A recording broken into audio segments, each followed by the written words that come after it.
जब भी पैसों की बात आती है तो या तो जहन में बचत आता है या तो खर्च। बहुत कम लोग हैं जो इसके आगे बढ़कर निवेश की बात करते हैं, लेकिन जो लोग निवेश की बात नहीं करते हैं उनके लिए हमारे यहाँ ये खास पेशकश ईटी मनी बनूं अपना फाइनेंस मिनिस्टर।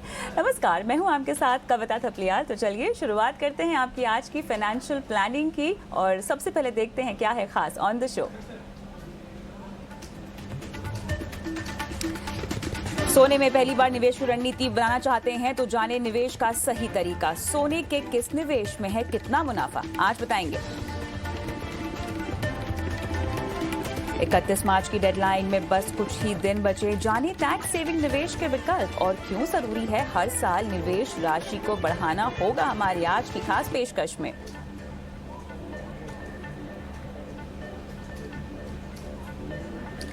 और साथ ही आपको बताएंगे कैसे बनाएं एक संतुलित पोर्टफोलियो। निवेश, insurance, credit card, loan, crypto currency से जुड़ा कोई भी सवाल हो हमें व्हाट्सएप करें। 9619873567 है ये नंबर जहां पर आप लिखित रूप में अपने सवाल भेज सकते हैं। चाहे तो वीडियो के जरिए भी अपने सवाल शूट करके वीडियो इस नंबर पर अपलोड कर सकते हैं।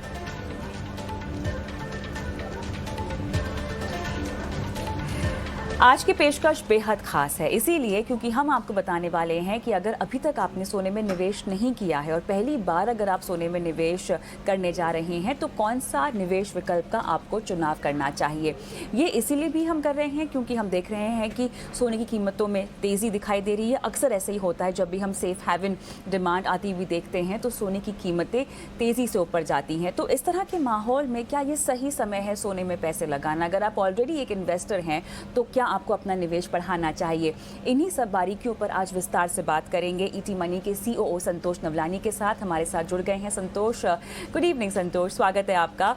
तो जैसे कि हम देख सकते हैं कॉमिक्स पर कीमतें लगभग 1950 के आसपास पहुंचती हुई दिखाई दे रही हैं। हाजिर बाजार, घरेलू बाजार में अगर मुंबई की बात करूं तो मैं 52,000 के आसपास 10 ग्राम सोने की कीमतें पहुंच गई हैं। अक्सर देखा गया है संतोष की जब जियोपॉलिटिकल टेंशन होती है या किसी भी तरह की क्राइसिस होती है तो सोना, जिसकी एक सेफ हेवन अपील होती है, डिमांड होती है, उसमें इजाफा आ जाता है, जो कि साफ तौर से अभी भी हम आती हुई देख रहे हैं।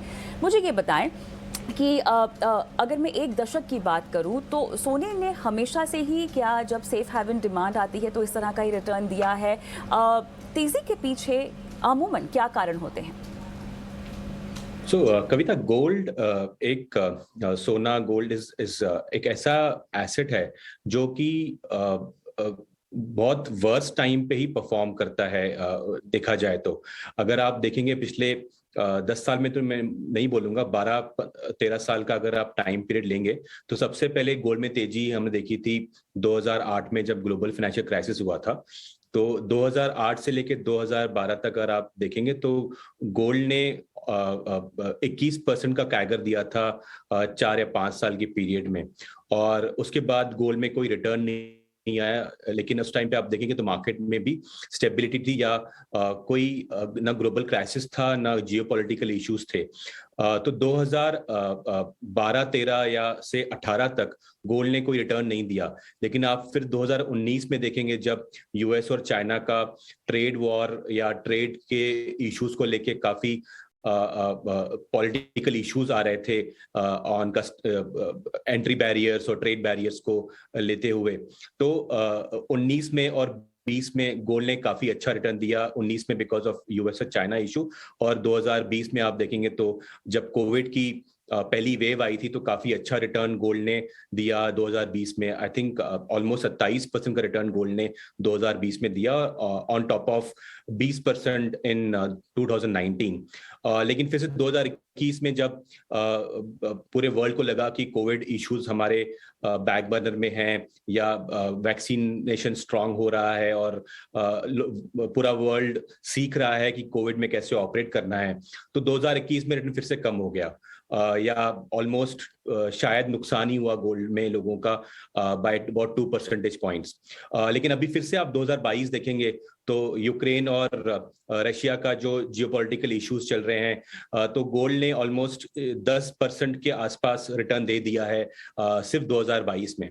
तो आप देखेंगे तो जब भी मार्केट में या फिर कोई स्टेबिलिटी इशू होता है बहुत बड़ा, जिससे वर्ल्ड इकोनॉमी को एक खतरा होता है या इक्विटी मार्केट्स को खतरा होता है, या फिर कोई जियोपॉलिटिकल इश्यूज होते हैं जिसकी वजह से इकोनॉमी के ऊपर इम्पैक्ट आ सकता है, या तीसरा होता है कि इन्फ्लेशन रिस्क बहुत बढ़ जाता है। तो 3 कारण की वजह से हमने देखा है कि गोल्ड हमेशा परफॉर्म करता है।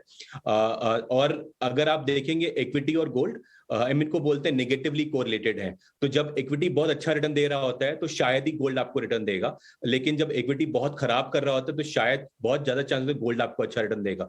तो हाँ, गोल्ड को हम बोल सकते हैं कि एक हेज ट्रेड होता है बहुत लोगों के लिए। और अगर लॉन्ग टर्म में देखेंगे तो इन्फ्लेशन को बीट करता है, लेकिन ये हर साल आपको अच्छा रिटर्न नहीं देगा, ऐसा आपको मानना चाहिए। यही बात मुझे समझनी है, क्योंकि जितने भी एक्सपर्ट आते हैं सब यही कहते हैं कि महंगाई को मात देने वाला एसेट क्लास है सोना, इसीलिए तो आपको इसमें निवेश करना चाहिए। ये महंगाई को मात देने वाला लॉजिक सोने में कैसे फिट बैठता है संतोष? थोड़ा सा ये बखूबी समझाए जैसे आपने पहले आंसर में समझाया। तो कविता, गोल्ड को अगर आप देखेंगे तो जब बिफोर यूएस डॉलर एक वर्ल्ड की करेंसी बनाई गई फॉर ट्रेड, तब तक गोल्ड एक स्टैंडर्ड रेट था, एक्सचेंज रेट था पूरी दुनिया के लिए।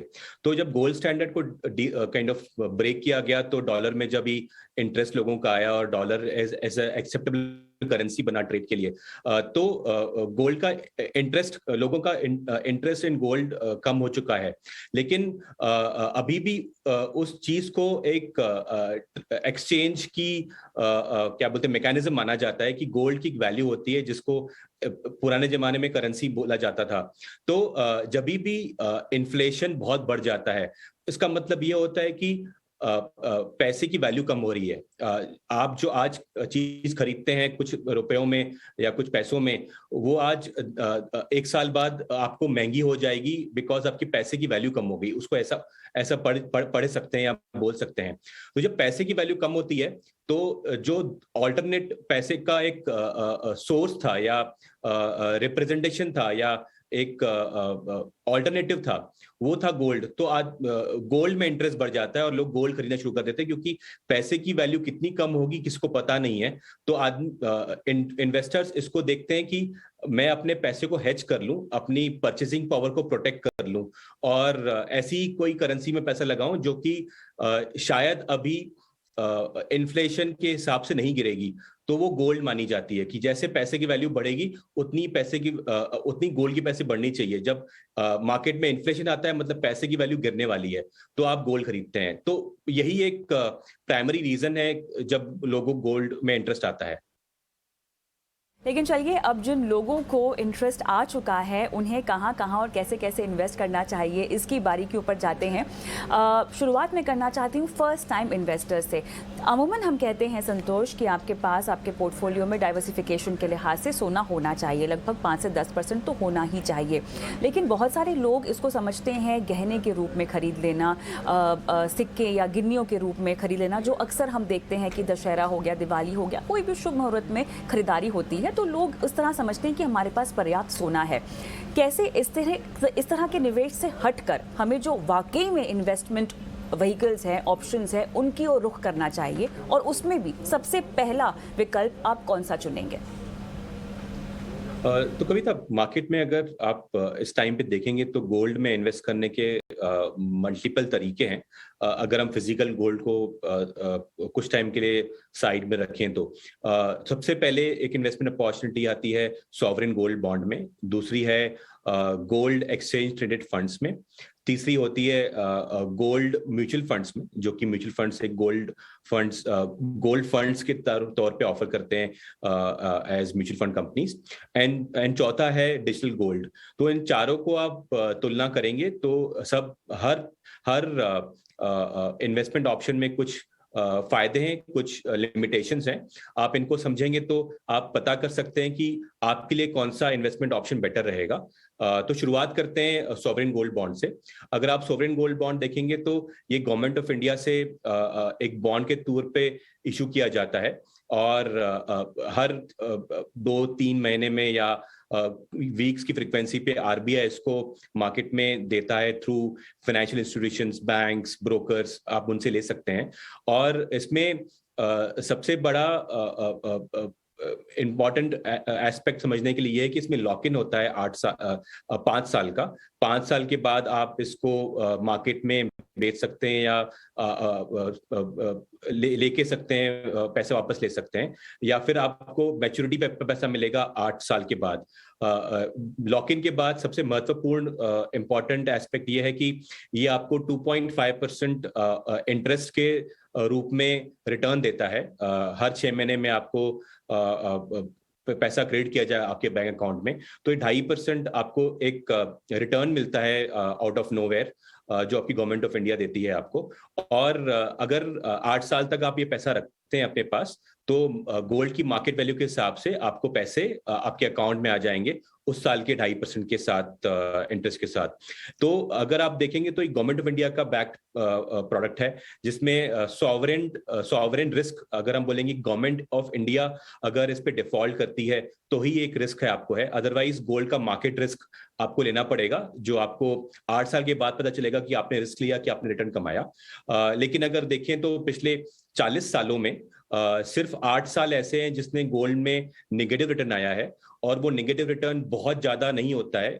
10 से 15% मैक्सिमम नेगेटिव रिटर्न गोल्ड ने दिया है कैलेंडर ईयर्स में। तो 8 साल के बाद चांसेस बहुत ज्यादा है कि आप इन्फ्लेशन बीटिंग रिटर्न तो कमाएंगे ही, बट 2.5% आपको ब्याज भी मिलेगा हर साल आपके पैसे के ऊपर। तो बहुत ही अच्छी चीज है अगर आप 8 साल तक पैसा लॉक इन करने को तैयार हैं तो। इसमें सेकेंडरी मार्केट में लिक्विडिटी मिलती है अगर डीमैट अकाउंट से खरीदते हैं आप तो, लेकिन वो आपको शायद बेस्ट प्राइस कभी नहीं देगा, बिकॉज लिक्विडिटी बहुत कम होती है सोवरेन गोल्ड बॉन्ड्स के लिए।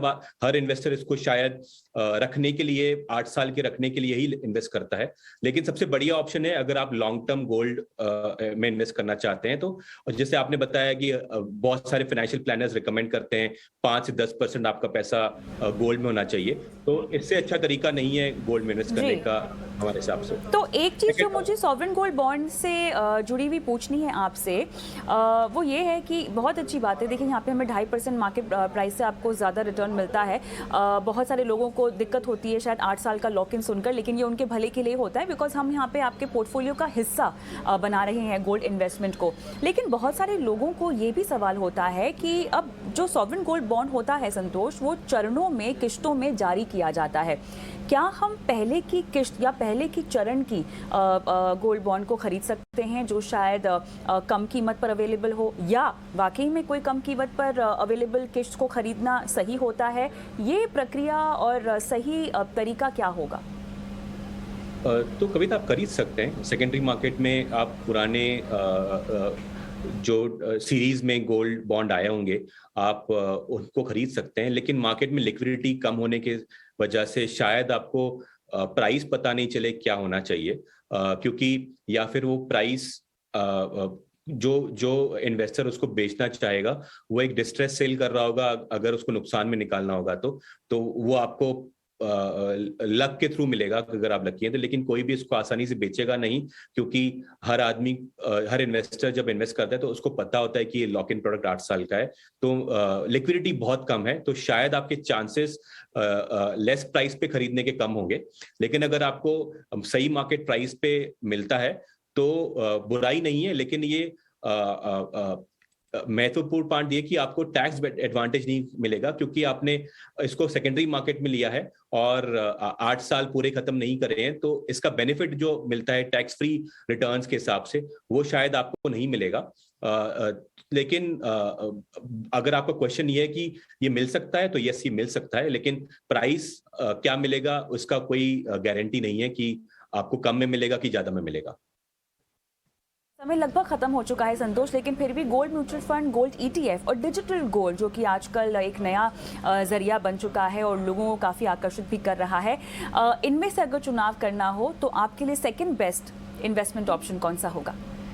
सो अमॉन्ग्स ऑल द ऑप्शन कविता मैं बोलूंगा गोल्ड ETF और गोल्ड म्यूचुअल फंड्स काफी सही तरीके हैं इन्वेस्ट करने के गोल्ड में। अगर आप आपको लॉक इन नहीं करना है 8 साल का अपने पैसे के लिए। तो गोल्ड ईटीएफ आप अपने ब्रोकर से डीमैट अकाउंट में कभी भी खरीद सकते हैं। मार्केट में बहुत सारे म्यूचुअल फंड्स ईटीएफ ऑफर करते हैं। इसमें फिजिकली गोल्ड खरीदा जाता है, तो इसमें बैकिंग होती है कि गोल्ड सच में अवेलेबल है कंपनीज के पास। और दूसरी बात यह है कि बिकॉज ये गोल्ड रियल टाइम पे ट्रेड होता है ईटीएफ के रूप में, तो लिक्विडिटी बहुत स्ट्रांग है। तो आप अपने पैसे को कभी भी निकाल सकते हैं बाहर। और सेकंड तरीका है गोल्ड म्यूचुअल फंड्स। तो अगर आपके पास डीमैट अकाउंट नहीं है और अपने ब्रोकरेज चार्जेस पे बचाना चाहते हैं, तो आप गोल्ड म्यूचुअल फंड्स में इन्वेस्ट कर सकते हैं। इनका एक्सपेंस रेशो गोल्ड ईटीएफ से थोड़ा सा ज्यादा होता है, लेकिन लॉन्ग रन में अगर आप देखेंगे कि अगर आपको 2 या 3 साल पैसा रखना है, तो ये बेटर तरीका है इन्वेस्ट करने का डिजिटल गोल्ड और फिजिकल गोल्ड से। प्राइमरी रीजन बीइंग इसमें जीएसटी नहीं होता। तो अगर आप डिजिटल गोल्ड खरीदते हैं या फिजिकल गोल्ड खरीदते हैं, तो 3% जीएसटी लगाया जाता है ऑन योर परचेज प्राइस, और ये आपके रिटर्न खा जाता है। तो अगर आपने डिजिटल गोल्ड या फिजिकल गोल्ड लिया, तो आप बेसिकली 3% नुकसान इमीडिएटली कर बैठे होते हैं, जो आपको रिकवर करने में शायद 6 महीने, 1 साल या जितना भी लग सकता है। अगर आपने डिजिटल गोल्ड 2021 में लिया होता, तो शायद 21 के एंड तक आपका नुकसान ही होता, क्योंकि 3% जीएसटी आपको लग चुका है। कंपेयर टू दिस, अगर आप गोल्ड म्यूचुअल फंड या ईटीएफ देखेंगे, तो उसमें जीएसटी नहीं होता है। तो ये आपका एडवांटेज है। दूसरी चीज, digital gold mutual funds, digital mutual funds में, डिजिटल गोल्ड में अगर आप इन्वेस्ट करेंगे, तो आपको एक और कॉस्ट होती है, जो कि स्प्रेड बोला जाता है। तो अगर आप बाइंग प्राइस गोल्ड की अगर 5200 रुपए पर ग्राम आ जाए मार्केट में, तो शायद आपको प्राइस 5400 रुपीज की मिलेगी, बिकॉज जीएसटी प्लस स्प्रेड लगाया जाएगा by the seller of digital gold. तो बेटर होगा कि आप अगर लॉन्ग टर्म इन्वेस्टमेंट करना चाहते हैं, तो म्यूचुअल फंड्स के थ्रू जरिए में इन्वेस्ट करिए या ईटीएफ के थ्रू इन्वेस्ट करिए, अगर आपका लॉक इन का प्रॉब्लम है तो। लेकिन अगर लॉक इन से नहीं डरते हैं, आप लॉक इन कर सकते हैं, लॉन्ग टर्म इन्वेस्टमेंट करना चाहते हैं, तो सॉवरेन गोल्ड बॉन्ड बहुत अच्छी चीज़ है।